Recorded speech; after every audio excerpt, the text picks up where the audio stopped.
Hello everyone, তো কত বড় একটা মোরগ নিয়ে আজকে হাজির হয়ে গেলাম। তো মোরগটা মূলত আমার মাওই নিয়ে এসেছে আমার জন্য। তো এটা আমার মাওই অনেক দিন যাবত এই মোরগটা পালছিল। তো সৌদি আরব থেকে উনি বলেছিল তুমি বাংলাদেশে আসলে তোমাকে এটা খাওয়াবো। তারপর যেই কথা সেই কাজ, তো উনি আমার জন্য এই মোরগটা নিয়ে এসেছে। তো সাথে সাথে নিজের হাতে জবাই করে দিল। তারপর আমার হেল্পিং হ্যান্ড তার সাথে সাহায্য নিয়ে এই মোরগটা পুরো কমপ্লিট করে নিলাম। তো মোরগটা দেখতে বেশ বড় ছিল, প্রায় 3 থেকে 3.5 কেজি ওজন হবে এই পুরো মোরগটার। তো আসলে কথায় আছে না যে আপনের চাইতে পর ভালো, পরের চাইতে জঙ্গল ভালো।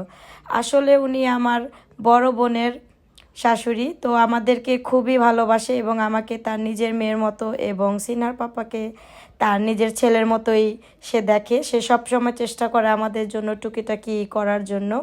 আসলে মানুষের প্রতি মানুষের মায়াটা এটাই স্বাভাবিক। তো সে আমাদেরকে